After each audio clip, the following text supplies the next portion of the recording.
सिर्फ 12 घंटे एक व्यक्ति की ज़िंदगी के बाकी बचे थे।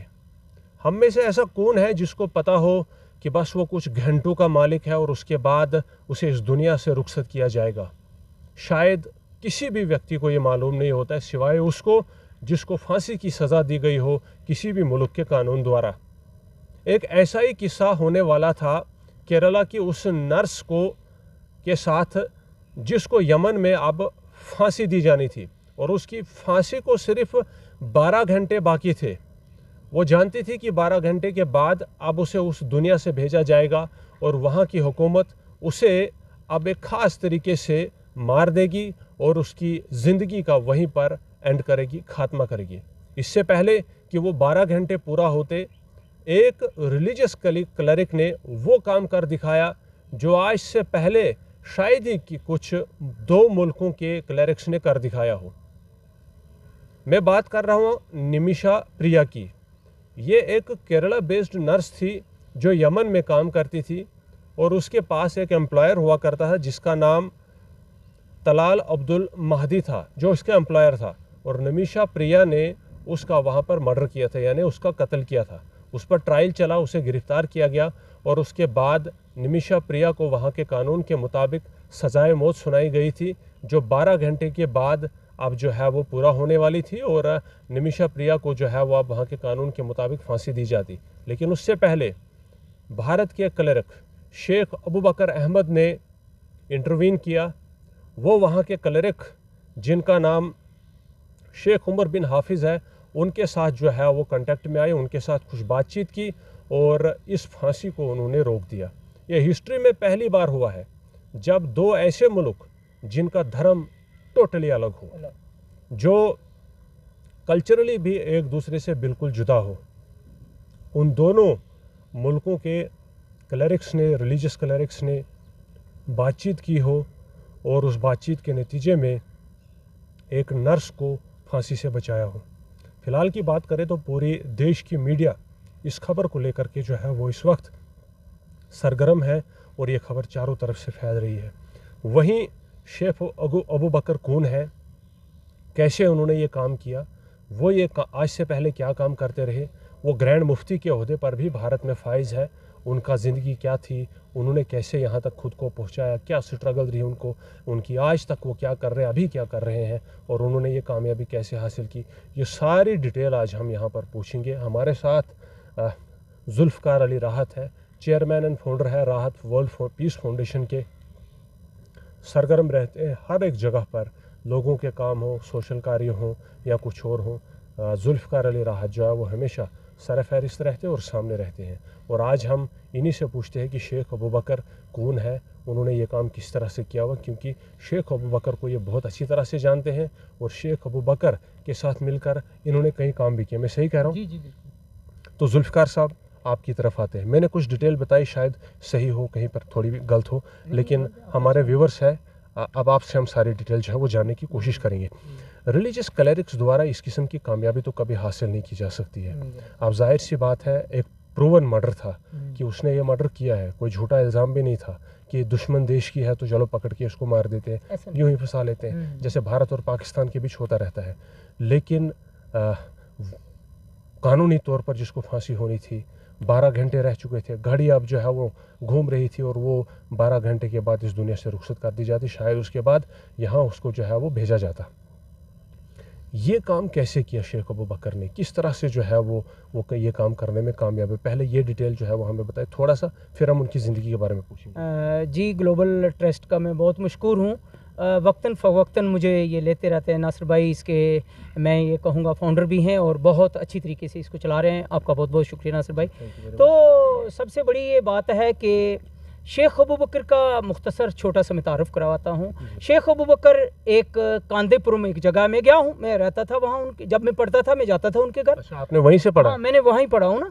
कालीगेट केरला में एक जगह है, कालीगेट केरला, कांदेपुरम। कांदेपुरम एक गांव का नाम है, जैसे हमारे यहाँ गांव के नाम है जानीपुर, बठंडी, सरवाल, ऐसे नाम कांदेपुरम है। तो कांदेपुरम में ये आज से तकरीबन 94 साल पहले पैदा हुए वहाँ।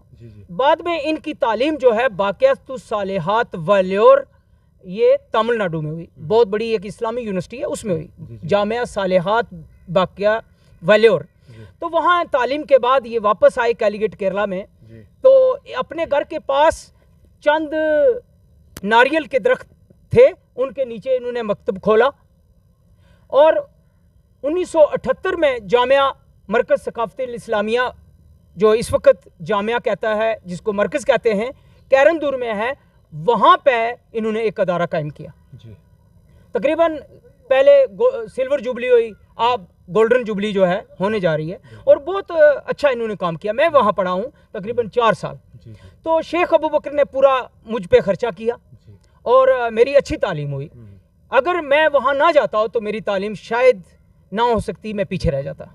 तो वहाँ से फिर मैं खैर आगे यूनिवर्सिटी मैसूर में एमए करने के लिए गया, पीजी मैंने वहाँ से की। लेकिन मैं शेख अबू बकर से कई मरतबा कहता रहा, आप आइए आइए। फिर 1996 में वो मेरी दावत पे जम्मू कश्मीर में आए। तो मेरे घर से होते हुए ये सुरनकोट में बहुत बड़ी कॉन्फ्रेंस थी, सैयद बशार साहब जानते हैं और गवर्नमेंट भी जानती है, उसकी हुकूमत भी जानती है। उस वक्त काफ़ी लोग थे, बहुत बड़ी 2 रोज़ा कॉन्फ्रेंस हुई। तो उसके बाद शेख अबू बकर जो है वो वापस केरला के लिए रवाना हो गए। तो मुझे कहने राहत, आपका शुक्रिया, आपने मुझे विज़िट किया। उसके बाद 3-4 मरतबा आए। डॉक्टर हकीम अजहरी जो उनके बेटे हैं, वो भी बहुत अच्छे सरगर्म हैं।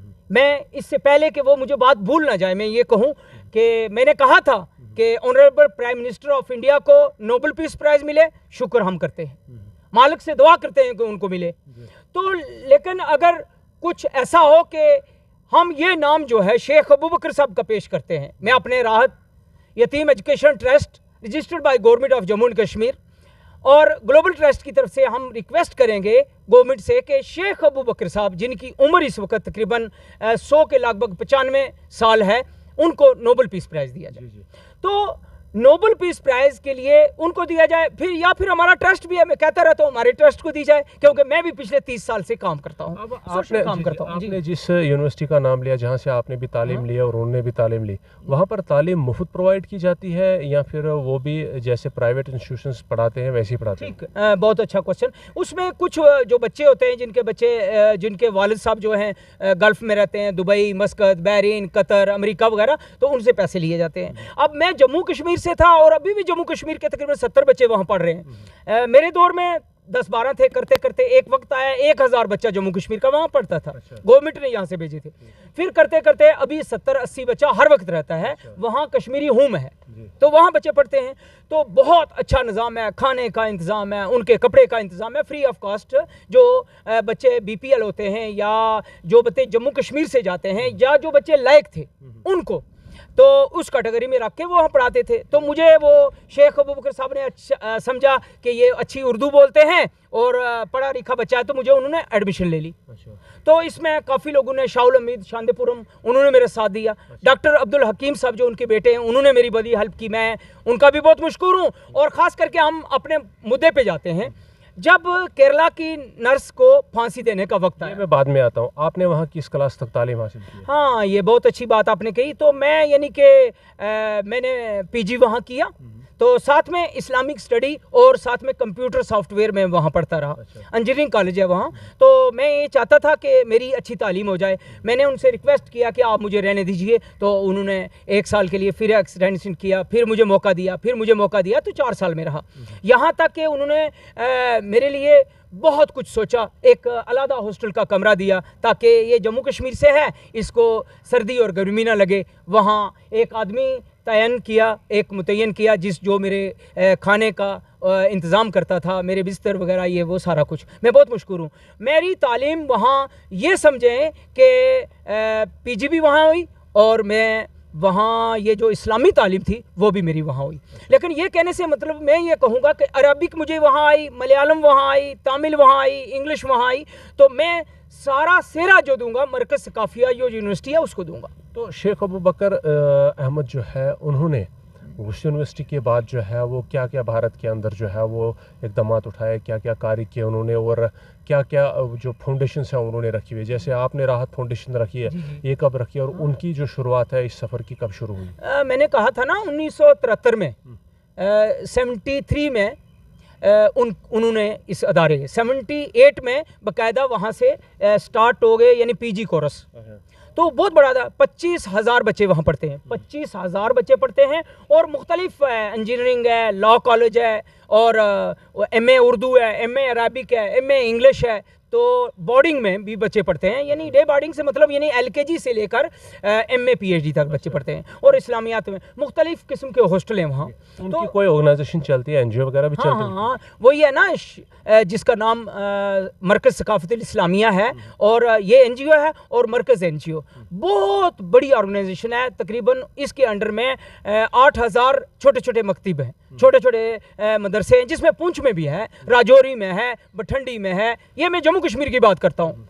तो श्रीनगर में है, शाल्टेन के पास। तो मेरे पास ये तो डाटा होता है, मैं उनका शागिर्द हूँ और मैं वहाँ पढ़ा हूँ, मुझे पता रहता है कि किस किस जगह आप वो दराल में खोलने वाले हैं। यानी मुख्तलिफ जगह, हर जगह जो नाम लेंगे वहाँ उनकी ब्रांच होती है। और ख़ास करके तमिलनाडु, केरला, बिहार, UP में कई जगह इन्होंने स्कूल बनाए हैं, मदरसे बनाए हैं, इंग्लिश मीडियम बनाए हैं। तो भारत के अलावा भारत से बाहर भी इनके कुछ इंस्टीट्यूट चलते हैं, भारत के बाहर भी ये कोई काम करते हैं? जी, वो न्यूज़ में हम देखते रहते हैं। सकाफ़ा एक न्यूज़पेपर है, उसमें आता रहता है, और मेरे पास भी आता है, उसमें पढ़ते हैं। ऑनलाइन भी है, सब आप पढ़ सकते हैं। उसमें Dubai, मस्कत, Bahrain, Qatar, Abu Dhabi, Kenya एक बड़ा गरीब मुल्क है, जिम्बाब्वे, इस जगह में इनके जो हैं वो अदारे हैं। और मैं तो नहीं जा पाया, लेकिन हर वक्त मैं स्टडी करता रहता हूँ। स्टडी करने में मरकज़ काफ़िया नहीं, बल्कि मैं पूरी दुनिया में मैंने बहुत किताबें पढ़ी हैं। यहाँ बारे में कहा जाता है आप बहुत सारी लैंग्वेजेस बोलते हैं। टोटल कितने लैंग्वेज बोलते हैं आप? तकरीबन बोल तो मैं बहुत लेता हूँ, लेकिन 20 ज़ुबानें मैं समझता भी हूँ, बोलता भी हूँ, और कुछ ज़ुबानों को मैं लिखता भी हूँ। अच्छा, ये जो सफ़र शुरू हुआ इनका, ये जो निमिषा प्रिया का मामला, इन्होंने जो एग्जीक्यूशन, इसकी फांसी जो उन्होंने रोकी, तो ये कब से इन्होंने इस पर जो है वो काम करना शुरू किया था, और कब ये कामयाबी मिली इनको? ये यानी कि फांसी देने के 2 दिन पहले की बात है। शेख अबू बकर साहब और उनके बेटे डॉक्टर अब्दुल हकीम साहब, मैं बता रहा हूँ, डायरेक्टर हैं इस वक्त मरकज़ सकाफ़िया के, और मरकज़ नॉलेज सिटी के डायरेक्टर हैं। उन्होंने अपने वालिद साहब से बात की, और वालिद साहब ने क्या किया कि उन्होंने आगे बात की, क्योंकि वो बुज़ुर्ग हैं, और उन्होंने बहुत अच्छी तरीके से प्लीड किया इस केस को, और गवर्नमेंट तक भी। और वहाँ के काजी जो हैं, वो काजी ही फांसी तयन करते हैं और काजी ही माफ़ करते हैं। जब काजी साहब से बात की, इन्होंने अरबिक में कहा, तो मैं मलयालम में ये कहूँगा, क्योंकि लोग मेरा इंटरव्यू भी सुनेंगे। वडेरे नल्ली आने वडेरे नलद शेख अबू बकर न्यान नन्नी पढ़े, थैंक यू पढ़े, कि ये जो नर्स हमारे हिंदुस्तान की, खास करके केरला की, इसकी जान फ़िलहाल बच गई है। तो मैं पूरे हिंदुस्तान की तरफ से, ऑनरेबल प्राइम मिनिस्टर साहब की तरफ से, और हमारे डॉक्टर जितेंद्र साहब की तरफ से, गुलाम अली खटाना साहब की तरफ से, और मैं खासकर ये जो ह्यूमन रेम ट्रस्ट है हमारा ग्लोबल, जे उसकी तरफ से भी मैं बहुत मशकूर हूँ कि आप लोग इस वक्त मुझे पूछ रहे थे। इंटरनेशनल ह्यूमन राइट्स ट्रस्ट है मेरा। हाँ, इंटरनेशनल ह्यूमन राइट ट्रस्ट जो है, ये कोलैबोरेशन कर रहा है अभी बाबा फखरुद्दीन राहत यतीम एजुकेशन ट्रस्ट, जो रजिस्टर्ड है government of Jammu and Kashmir से। हम आगे काम करेंगे। अभी मैं नासिर भाई बात कर रहा था, कुछ लोग तैयार हुए थे कि शेख अबू बकर से मिलने के लिए, उनकी सेहत के लिए जाएंगे हम। वो उस तरफ भी मैं आता हूँ कि आप कब जा रहे हैं, किसको लेके जा रहे हैं, लेकिन फिलहाल उन्होंने फांसी रुकवाई है। अब वहाँ जो उस नर्स को फांसी हुई थी, वो मैंने पहले भी कहा ना कि कानून के मुताबिक प्रूव हुआ था फांसी हो रही थी। तो कानून को कैसे वहाँ पर, इस वहाँ के कानून में ये गुंजाइश कैसे निकलती है कि एक व्यक्ति जिसको फांसी की सज़ा दी गई उसको माफ़ कर दिया जाए? तो ये कैसे किया उन्होंने, कैसे माफ़ हुआ? ये ऐसे हुआ कि मैं कह रहा था, बीच में आपने क्वेश्चन कर दिया। तो शेख अबू बकर साहब ने जब वहाँ के काजी साहब से बात की, काजी साहब ने कहा कि इस लड़की का कोई है जो इसका मुआवजा दे। तो शेख अबू बकर ने कहा ठीक है, आज कुछ न्यूज़ चल रही है कोई उसके बदले में, क्योंकि इस्लाम में ये है कि माफ़, चाहे वो बंदा माफ़ कर ले, चाहे उसका वो जो है फिदिया ले ले, जुर्माना ले ले, हरजाना ले ले, चाहे वो कुछ दंड ले ले, दीत कहते हैं शायद। हाँ, वो जुर्माना जिसको कहेंगे उसके, तो वो जो है वो तय हुआ तो इस्लामी तौर पर। तो फिर उन्होंने कहा कोई बात नहीं, हम देने पे तैयार हैं। तो ये जो हमारी नर्स थी केरला की, उसकी जान बच गई। तो शेख अबू बकर साहब बिल्कुल अभी राब्ते में हैं वहाँ, और मुझे उम्मीद है कि ये फांसी से निजात पा जाएगी और अपने मुल्क में आ जाएगी और यहाँ हमारे मुल्क में फिर जश्न बनेगा, बहुत अच्छा रहेगा। ऐसे कामों के ऊपर मैं कहता रहता हूँ। मैं हुकूमत का भी बहुत मशकूर हूँ कि ऑनरेबल सुप्रीम कोर्ट ने ये कोशिश की कि ऐसा करें, लेकिन वो उन्होंने ऑर्डर निकाल के दिया था। तो बाद में जब शेख अबू बकर को पता चला तो उन्होंने किया। तो हमारी डेवलपमेंट में हमारे यानी सफ़ीरों ने, हमारे एम्बेसडरों ने बहुत कोशिश की, लेकिन वो किसी हद तक आगे कोशिश कर रहे थे उससे पहले ही कि शेख अबू बकर साहब ने रोक लगवा दी। कितनी अमाउंट हुई है ये दीद की, कितनी अमाउंट तय हुई है? ये करोड़ों में होगी क्या? ये उस नर्स के घर वाले देंगे या शेख अबू बकर अहमद देंगे? नहीं, ये नहीं है। ये जो लोग बिजनेसमैन हैं वो दे देंगे, कुछ वो नर्स देगी, ऐसा अभी नाम सामने नहीं आए हैं। चलो किसी भी तरीके से हो। अमाउंट कितनी है? 1 मिलियन तकरीबन ऐसे डॉलर में जाएगा शायद। $1 मिलियन? हाँ ऐसा है। तो अभी जो न्यूज़ हमने पढ़ी है तो न्यूज़ में, तो अब कहने का मतलब ये है चलो किसी भी तरीके से उसको, अब हो सकता है वो उसके घर वाले माफ़ कर दें तो फिर तो बहुत बड़ी बात है। तो अब मैं तमाम आवाम से कहना चाहता हूँ, जब इस किस्म की बात हो, इंसानियत की बात हो, ह्यूमन राइट की बात हो या किसी के ऊपर दिक्कत आए तो सब आगे आने चाहिए। जो मुझे सुनने वाले हैं, जो मुझसे प्यार करते हैं, कुछ लोग मुझे कहते रहते हैं कि राहत आप जो है आप बोलते हैं, हमारे लिए नहीं बोलते, आप ये बोलो। अब मैं वो चीज़ें नहीं बोल सकता हूँ कि जो आपके हित में हो। मैं तो वो बोलूँगा जो अवाम के लिए हो, गवर्नमेंट के लिए हो, जो हमारे हक में हो। वो ये कि हम इंसानियत के ऊपर बात करते हैं। मैं पिछले इंसानियत के ऊपर काम करते करते 30 साल हो गए हैं और मैं लगातार बोलता रहता हूँ। इसीलिए इस नर्स के लिए भी मैं कह रहा हूँ, इसको इंसाफ मिला है, इसको हक मिला है और ये चैन से, पीस से अपने घर आएगी। अगर अभी शेख अबू बकर अहमद साहब कहाँ, भारत में है या यमन में है? नहीं, कोई नहीं, ना वो यमन में है ना किसी दिल्ली में है। वो कैलीकट केरला में एक जगह कैरंदूर है, कुंदेमंगलम कैरंदूर, जहाँ उनका अदारा है। उस अदारे में बहुत खूबसूरत एक बिल्डिंग बनी हुई है, उसमें उनका रूम है। अभी वो वहाँ है और मुझे उम्मीद है कि वहाँ लोग जाएंगे उनको मिलने के लिए, उनकी सेहत के लिए हम दुआ करेंगे, थोड़ा वो अच्छे हो जाएं सेहत में, ताकि और लोगों के भी नेक काम करें। अब दोनों मुल्कों के बीच में इस फैसले के बाद जो है वो काफ़ी बेहतर ताल्लुकात होने वाले हैं। आपको क्या लगता है कि ताल्लुकात में और क्या कुछ नया जो है वो बाब खुलने वाला है? मुझे लगता है कि पहले कुछ अर्सा हमारे वहाँ से सफ़ीर आ गए थे। देखिए नासिर भाई, आप कहते होंगे कि राहत कितनी ऊंची बात। मुझे स्टडी बहुत है, मैं अपडेट रहता हूँ, पूरी दुनिया में अपडेट रहता हूँ मैं, हर वक्त, हर घड़ी, यानी आधे घंटे से मुझे पता लगता है, कोशिश सोशल मीडिया से मुझे, तो ख़ासकर इस केस को मैं अच्छी तरीके से सोशल मीडिया में देख रहा था। अब ये है हमारे मुल्क और यमन के दरमियान बहुत अच्छे फैसले होंगे, बहुत अच्छे डिप्लोमेटिक बात होंगी और ख़ास करके सफ़ीर, मैं गुजारिश करूंगा ऑनरेबल प्राइम मिनिस्टर साहब से। आपका एक सपना भी था ना समुंदर के तहत जहाज़ों में लोगों को हज कराना।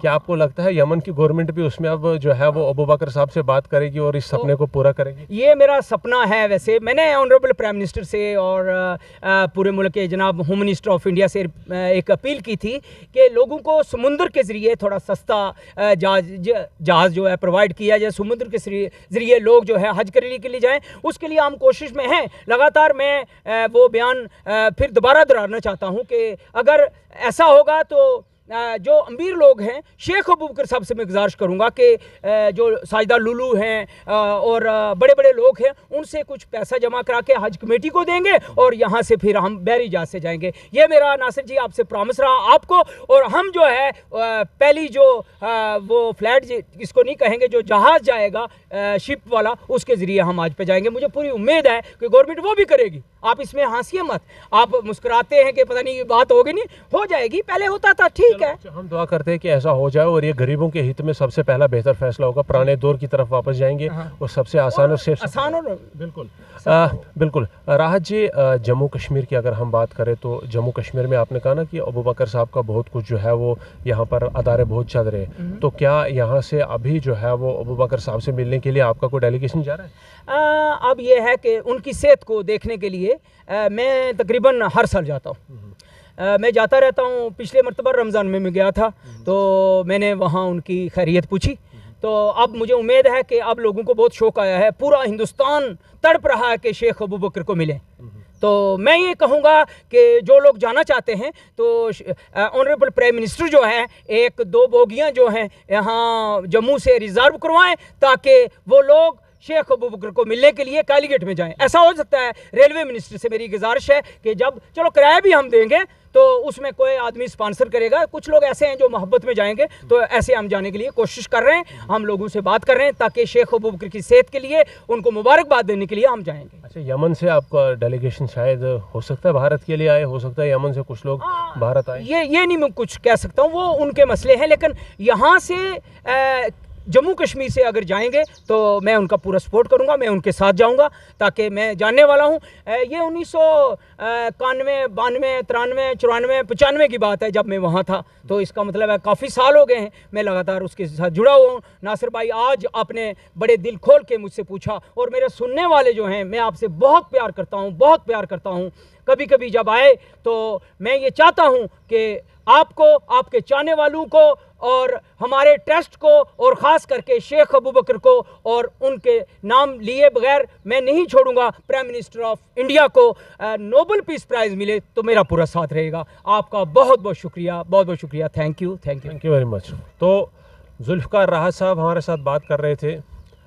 राहत वर्ल्ड पीस फाउंडेशन के फाउंडर एंड चेयरमैन हैं, और जाहिर सी बात है एक बड़ा फ़ैसला जो है वो लिया गया है, जो पूरे देश की मीडिया में इस वक्त जो है वो फैल रहा है और चर्चे उस पर हो रहे हैं।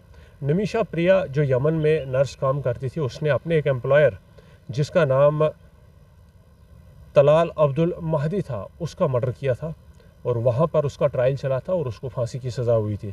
अब 12 घंटे के करीब समय रह चुका था उसको फांसी होती कि शेख अबू बकर अहमद जो भारत के एक ग्रैंड मुफ्ती है, उन्होंने इस मामले में जो है वो इंटरवीन किया, वहाँ के शेख उमर बिन हाफिज़ से बात की, और इस्लामी कानून के मुताबिक जिसे दीत कहा जाता है, यानी कि जो कातिल होता है वो मकतूल के घर वालों को कुछ जो है वो पे करता है, उनके मुताबिक जो अमाउंट है वो पे करता है। फ़िलहाल $10 मिलियन की बात जो है वो आई है, इतना जो है वो पे किया जाएगा और इस तरह से उसे फांसी जो है वो माफ़ की जाएगी। और ये जो फ़ैसला है ये करवाया है शेख अबू बकर अहमद ने, जो भारत के हैं। पूरे देश में खबरें चल रही और काफ़ी सराहनीय है, और लोग इस वक्त भारत के अंदर शेख अबू बकर अहमद की जो है वो जय जयकार कर रहे हैं। और ये फ़ैसला है भी इस किस्म का कि दो मुल्कों के बीच में रिलीजियस क्लरिक्स ने इस किस्म का बड़ा फ़ैसला जो है वो लिया हुआ है। भारत और यमन के बीच में शायद ताल्लुक़ बेहतर होंगे, भारत और यमन के बीच में शायद डिप्लोमेटिक टाइज़ बढ़ें इसके बाद, और भारत और यमन